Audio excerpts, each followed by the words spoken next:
Welcome to Loco Gringo, Mexico, the place where we transform a tourist into a traveler, because you deserve to see more of the world than just what's in a guidebook. Each week, we talk with amazing locals who know the Riviera Maya and Yucatan like only a local can, and get them to share their tips and insights on the local scene, culture, and cuisine from a local's perspective. So, pour yourself a margarita, grab a comfy chair, and let's get the show going. Buenas tardes, everybody from the Riviera Maya. My name is Kay Walton, and here at Loco Gringo, we have an amazing team of people, and we, especially with the podcast, we are always featuring some great people throughout the Yucatan Peninsula, and I wanted to take the opportunity to highlight some of the folks here on our team because they have some interesting stories and great tips to share. And today will not disappoint. So let's get our conversation underway with Steve Moen. Hey everybody, buenas tardes from the Riviera Maya. Well, I've got quite a treat today because, as I mentioned, is that from time to time we talk about our staff here at Loco Gringo, and I'm really fortunate because I found someone who used to work at Microsoft, who came to the Riviera Maya, and now he's a Loco Gringo. So let me introduce you. Hey, Steve, this is, how are you today? I'm doing well. How are you doing? Hey, I'm fine, Steve. We've sat over many beers and stuff, just yakking and everything. And I think you have a fascinating story, especially because, you came from Microsoft, and I kind of get, oh, wow, big company and everything. How did you wind up here in the Riviera Maya? I know how you got to Loco Gringo. That's great. I know. But how did you get down here in the Riviera Maya? Because I'm sure a lot of people, when they hear somebody from Microsoft is down here living the dream, how did you manage to pull that off?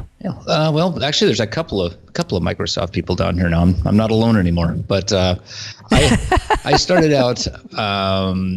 I was with Microsoft for 10 years, and the first, it was good, but as the company grew, it kind of, I felt like I got out, just became more and more distanced from the company, and it was more stressful. And honestly, I just wasn't enjoying. I didn't ever perceive myself as being kind of in the corporate groove, and I just kind of fell into that. Not that it was great times, and everything about it. I learned a ton of information, but I was really starting to get mentally and physically burnt out towards the end. And my wife and I used to travel to the West Coast a lot because I'm from Seattle, and it was easier to go to the West Coast of Mexico.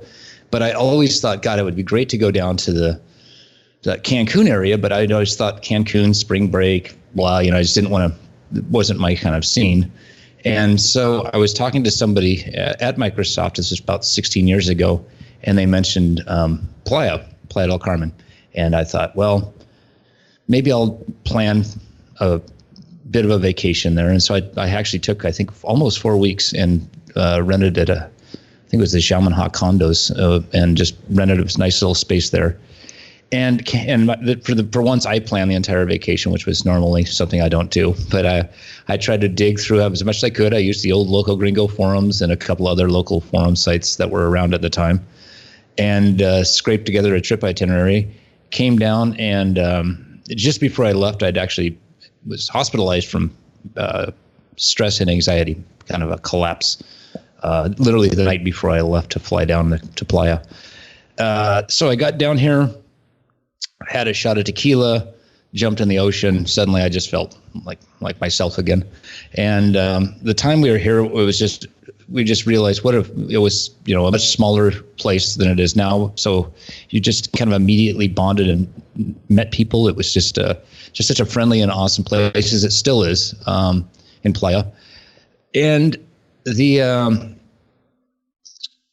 once we kind of found our feet here, I guess, as you say, and did all the local tourist things, we just started hanging out. We met some people that mentioned a job opportunity or a work opportunity down here to start a school, basically, like my wife did Montessori school teaching, and I did technical stuff, obviously, and we were going to kind of merge those two, and that's what they were looking for. So we decided, when we got back, let's just sell all our stuff, quit our jobs, buy a little old Chevy travel van, throw our dogs in, and drive south.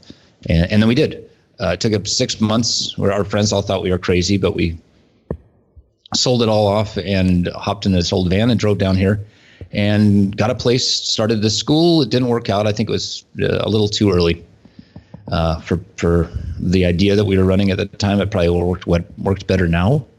But yeah, that got me down here. And then from that point on, I just kind of had to keep continuing reinventing myself. So as you've reinvented yourself, how many different selves were there? There are many selves. No, there was the school self, and during the school self, I met another person down here that was talking about doing like a English newspaper / like a community newspaper and a community web portal, and so I started to do that with this guy.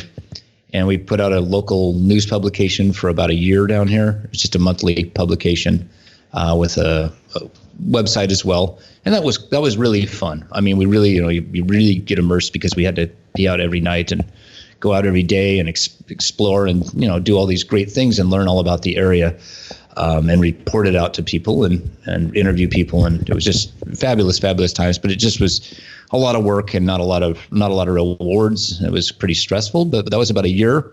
And during that time, I started to do some web design, which I was never really, not a fan, but I didn't do it much when I was during my times at Microsoft. So I thought, well, why not give it a whirl? So I started to do a lot of web work here for real estate agencies, which there was, they were starting to flourish. There's tons of them at the time. So, and dive shops. And I was just trying to do kind of like, let's just put together sites that they can manage themselves and, kind of give people I was trying to do an economic start for people's businesses, essentially, kind of, and then they could, as their company grew, I could help them grow with their sites. And I did that through a company called Virtual Playa that I started, and I still have, as I do as well sometimes, but generally Loco Gringo keeps me too busy. It's just so I don't. But sorry. And that's a good way. But yeah, so then, yeah, that was probably the only selves I had in terms of the work career, I guess. Now, in the fact that you came from the technology side of things, and you're down here and you do a lot. I mean, you do a lot of web stuff, and you do some side projects. We certainly keep you plenty busy, on the technology side.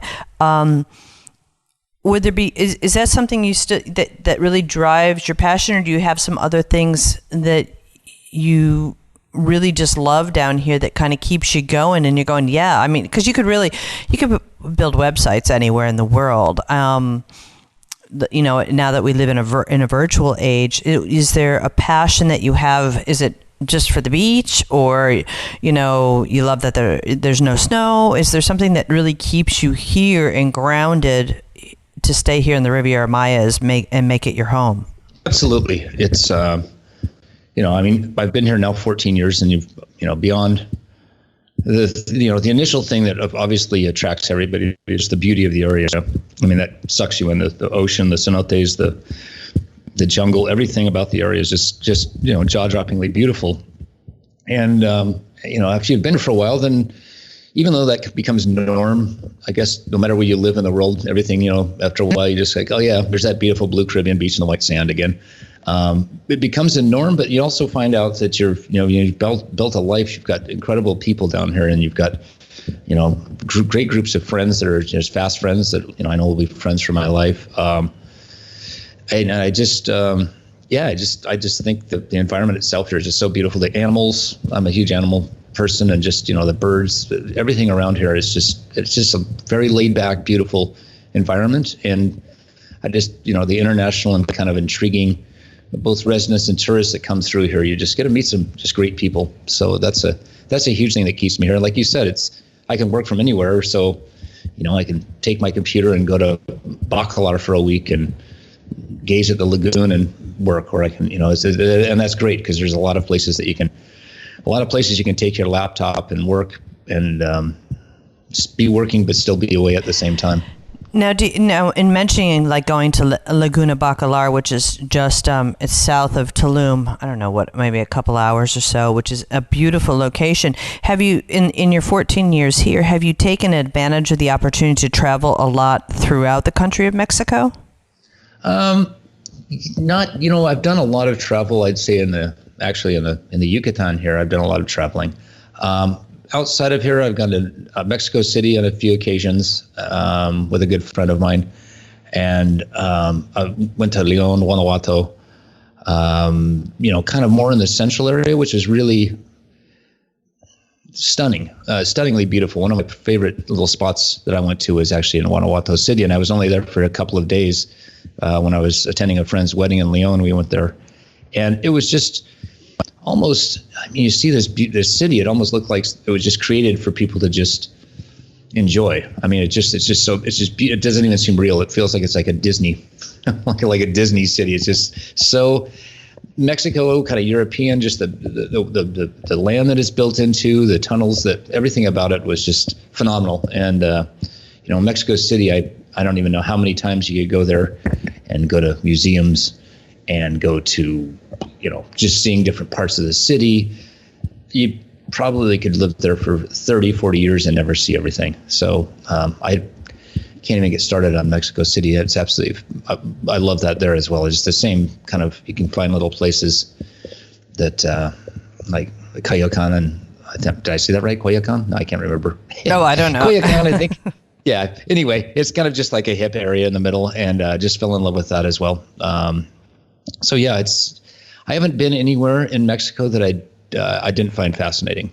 No, I agree. I think it's not only the terrain, whether you're here in the Caribbean or on the Pacific coast or Copper Canyon and everything, but I find that if you look around, the people of Mexico, just throughout the country, from whether you're in Oaxaca or Chiapas or you're in the Yucatan Peninsula, is that the people they really add color to the fabric of what this country's about. Absolutely. Everywhere you go, it's just people are very warm and receptive and helpful, and just absolutely an excellent thing. And even with my 14 years, I'm embarrassingly poorly versed in Spanish still, but they still humor me, so that's good. Hey, don't feel bad. Don't feel bad. I have 25 years here, and my Spanish is embarrassingly poor. But I can still get around. It's just I'm embarrassed. Yeah, I'm kind of the same way. It's on my 2017 to-do list, but it was also on my 2016, 15, 14. So, okay, we'll take Rosetta Stone classes together. Perfect. Sounds like a plan. So, since you've got 14 years under your belt, do you have, and I know there's been and you've seen a lot of changes in Playa del Carmen and the Riviera Maya as the area has grown up and you've grown up with it. Do you have some really special places that, you've got time off, which, I do give you time off once in a while. No, but you get a break. But do you have some special places that you go to, whether it's to go have a beer, to go listen to music, someplace to go chill? Do you have some of those little secret Steve Moen spots that you're willing to share with everybody? Because we want people to be able to come down and get away from the buffet line and experience really what this area is about. When I get time off, which is, I do get my weekends free. I generally hang out with friends. So I'm getting older. I don't go into town as much. So I don't really have any specific local spots, that I go to a ton, because I'm usually like at a friend's house or doing something along those lines. But in the area, there's certain areas that I absolutely love. I love Rio Lagartos is one of my favorite places. I've been there probably like 4 different times. It's a ways out of Playa. That's not just go out for the night, but it's definitely. No, but it's worth the effort. Yeah. Yeah, and I'm just a huge fan of wildlife, birds, and just that area alone has 400 species of birds just in the Laguna area. And you go up there fishing for a couple of days and just, you don't have to fish. You just get in a boat and ride around. You're just amazing the entire time you're there. So that's one of my one of my favorite kind of spaces that I like to go to. Also, there's a space, I don't recall the name. My good friend of mine and I were down at the Moen ruins the first time, and we climbed up on the pyramid, which you're not really supposed to, and peeked over the top, and there's like this laguna behind it. So we found our way to get down there, and I believe you actually went on it's a tour now, and I went there before there was the tour, but it kind of takes you out and you go through the lagoon, you get out to like the other side of Cancun. Absolutely. Yeah, I don't know the name of that space. If I did, I'd certainly let you know. That area is Laguna Chunyashche, and just as you said, it's you can go from the ruins right out to the lagoon, and it's a Mayan canal where the Mayans were bringing in goods back in the day, where they would come in through canoe and bring their goods in. And as you go through the canal, actually, you definitely have to do this, Steve, and talk to Paulina, our concierge. She'll be able to hook you up on this. But there's actually some ruins that are along the route by boat, and there's one ruin that comes up out of the water, and the guides always say, "Oh, this is the toll booth." And I have a picture of the New York State Thruway in my head when they say this, and I'm like, "This is not a toll booth." But it's great. There's birds. If you're a birder, if you like birds at all, to go out on the boat, then you can also you see some manatees along the way, but then there's a little island, which would be if you were standing at the Bocapila Bridge. It's about southwest of the Bocapila Bridge. There's an island called Bird Island, and there's some incredible birds. And one of the birds that is out there, and I don't know if you can see it in Rio Lagartos, but it is called the boat. A boat-billed. Somebody, I'm sure one of our listeners will go, "It's a boat-billed." It's a boat build something, but it's got a real big bill on it. It's a great, and I'm sorry for everybody. I'll find the word and I'll put it in the show notes. But yeah, that Bird Island's great for birds as well. So you really should go out there because it's absolutely awesome, as well as the Moen ruins. I think are an incredible little ruin site. Yeah, that was a really incredible the ruins themselves. And when I went down there, I mean, this is probably 5 or 6 years ago, and we just found a guy with a boat and hired him, and he took us through the canal, then out to one of the ruins. I don't think I saw the toll booth. And then we just did like a kind of a lazy river float down one section while he took the boat elsewhere. And just took like 2 or 3 hours just cruising around in his boat and hanging out, and just a fabulous, just beautiful space. I agree. Now I need to go back and see the parts I missed, which is good. It's not a horrible thing. So no, okay. Company day trip. We'll shut the office down and we'll all go out. It's a plan. It's a plan. What? Any other little spots? I mean, great. I mean, you've named some really great spots for nature and everything. But yeah, Punta Laguna. I have only been a couple times, but I always love going out there. Another just nice space out by Coba, and as well near Coba the. Gosh, I can't remember. I think it's called the Tomcacha ruins, or not ruins. I'm sorry. Excuse me, Tomcacha cenotes, and it's just behind. Kind of go through the town. It's maybe a few kilometers away from the actual ruins, but it's just this beautiful cenote. If you get there early, you miss all the tour buses, and it's just got this nice spiral staircase, and you get down quite a ways underground, and it's just like this perfect sphere of rock with water in it. Just another one of the hundreds of fascinating cenotes, but there's just something about that one to me that's just special. And so every time we're kind of in that area of the Coba, generally when there's family in town, friends in town, you do the Coba, then go to that cenote, then you go to Punta Laguna, and that's just a great day to kind of see. Now, are there monkeys? There's monkeys at Punta Laguna, right? Yeah, and you can get in there and you can either just they want to sell you a tour when you get in there, which you can certainly do, and then you get to do some rappel down as a cenote and do some other things. But you can also just pay, I want to say 100 pesos a person, 80 pesos, and just walk out there on your own. Last time we were there, I was with my family, and a little guy that lives out there, probably 7 or 8 years old, told us he'd take us to the monkeys because we weren't on the tour. And there was a Mayan ritual going on one of the pathways that I knew that there would maybe be monkeys. So we kind of hired this guy for extra 50 pesos, and he took us to some other monkeys right by the lagoon. So you can get a tour the big way, or you can actually go and just work it yourself there. So, and it's regardless of how you do it, it's just an incredible little area out there.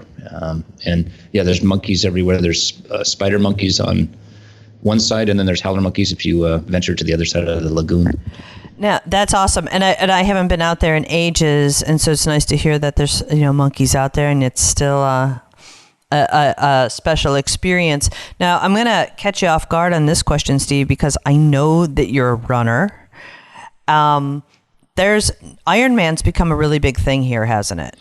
There's Ironman in Cozumel, which is starting to get big. There's triathlons like crazy here, from sprints to jungle triathlons.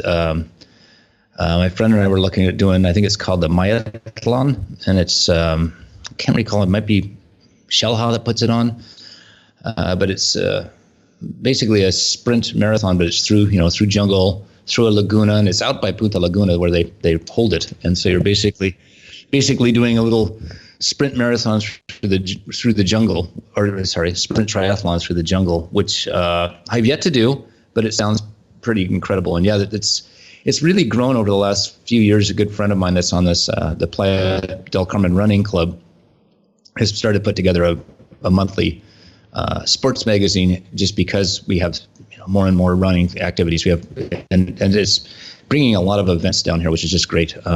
Even Merida has the rock and roll marathon starting. I think 2 years ago they started posting that up there, the half marathon, which is a series of kind of fun runs that goes through the U.S. with a bunch of music, and they did one, I think last year in Merida. It was a night run. I didn't make it to it, but I heard it was incredible. Awesome. Wow. I mean, it's great to hear that so many great things like the running clubs and that are developing, because I see more and more people. I have a couple girlfriends who did the Ironman in Cozumel and loved it, and I'm sure it's quite challenging. It's not my cup of tea. I guess maybe I could just bike. The rest of it, I'm kind of it's not my scene. It's not my scene, man. Yeah, and unfortunately, a lot of them tend to happen. A lot of the runs.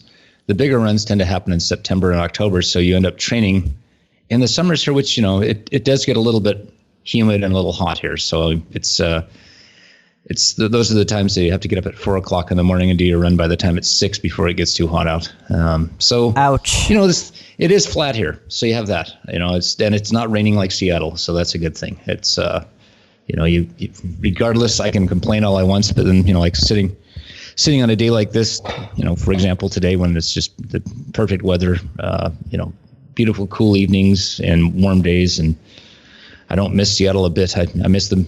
I always miss the hills and the mountains, but weather-wise, I'm pretty much sold here.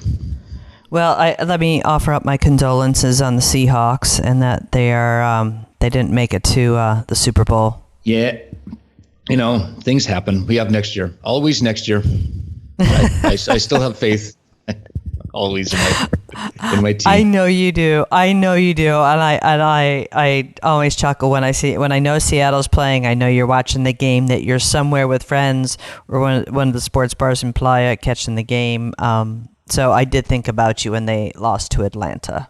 Yeah, no, absolutely. We do have a Sunday football crew. It's grown over time. It's Seattle fans initially because we were kind of outcasts, and now we've grown to we embrace any football fans at this point. So that's the biggest thing I'll miss is just the Sundays, the Sunday football days.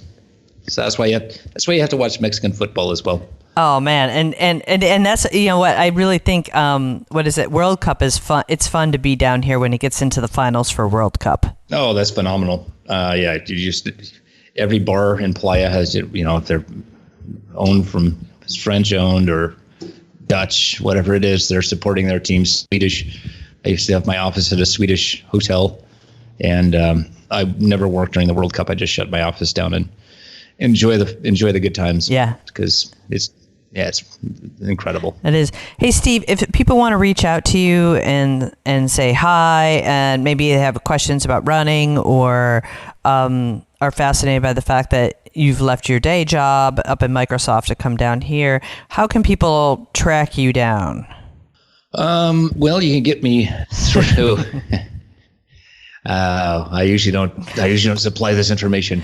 No, I'm kidding. Support at locogringo.com. Of course. I was going to say support at locogringo.com. And also, you can get me on my Facebook, which is, I think it's Steve Moen 9 or something, but Steve Moen, Playa del Carmen. There's not a lot of us. And then through Virtual Playa, but my site's not been updated, so that's a little bit embarrassing. So I may not want to use that one. No, that's okay. That's all right. We'll just, if anybody has questions for Steve, support at locogringo.com. Steve's great in being the man behind the curtain here for all of us here at Loco Gringo, and we're very grateful for all of that. And Steve, I got to say, hey, thank you so much. I know that you're a little bit nervous on interviews and things like that, but I think you have a fascinating story. So I'm really thrilled that I was able to convince you to get behind the microphone and share a little bit of your insights and story, because it's inspiring and it's very fascinating at the same time. Excellent. Thank you so much. Yeah, I generally shy away from these things, but thank you for convincing me.